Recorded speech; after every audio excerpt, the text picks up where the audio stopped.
Now, when when Adam and Eve was kicked out of the garden, they were just kicked out. Can't come in, right? Because God cannot um, fellowship with sinners. So they have to be kicked out of the garden. But it's amazing that how in this particular situation, Mary was told to tell the good news instead of uh, you can't be with me anymore. But actually, she was being told, the women were being told, go tell the good news, instead of them being cursed, the woman being cursed in the first garden. In this second garden, the woman is now commissioned as the messenger to go and tell the good news. Now, here's another interesting detail. In the Garden of Eden, when after Adam and Eve was kicked out of the garden, uh, God put cherubims and a flaming sword to go around the tree of life, so that Adam and Eve can't come back and reach for the fruit and gain eternal life back. Right now, in the New Testament, when Jesus resurrected, there were two dazzling angels, according to the description in Matthew. There were two angels that stood there on opposite sides of the tomb where Jesus lay. Two dazzling angels. Now, instead of the cherubims and the flaming sword going around keeping Adam and Eve away, make sure that they don't come back, the two angels were actually inviting these women and says, come and see where he lay. I thought that's a really um, um, something to uh, be happy about, that the two contrasting event. Now, I brought you all that to bring you to this one statement that Jesus uttered in the Revelations. He says, I am Alpha and Omega, meaning the beginning and the end. Now let's go. The first day of creation, we see Jesus there. Right?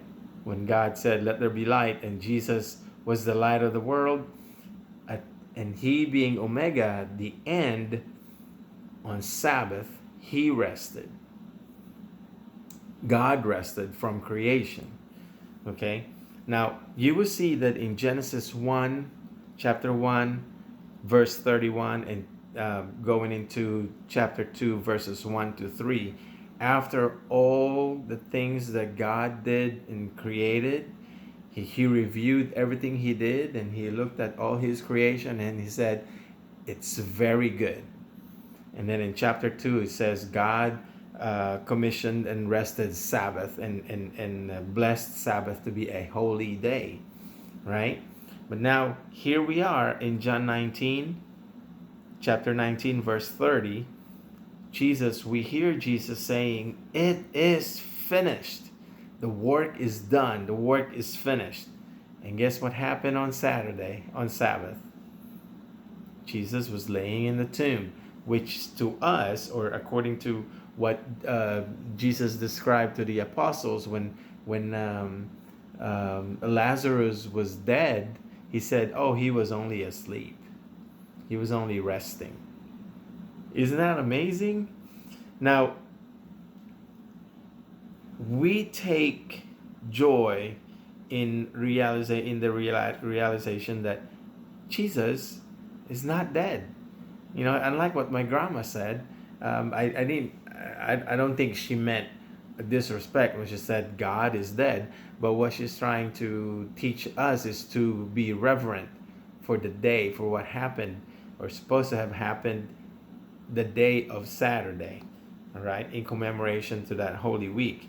Um, if we go to 1 Corinthians 15, it tells you how important the resurrection is, because Jesus is alive, and everything in Christianity rests on the resurrection.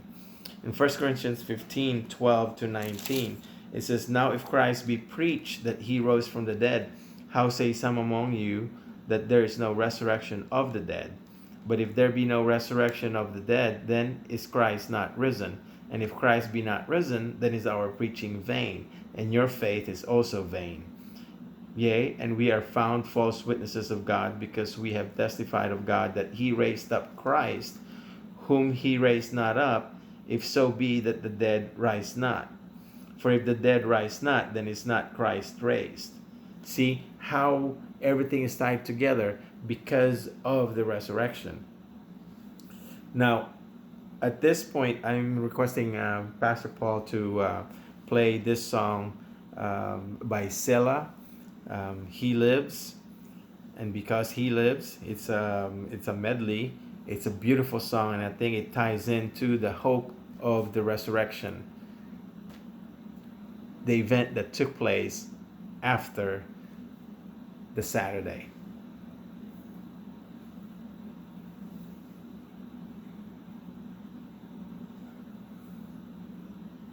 Now, thank you, Pastor Paul, for that music.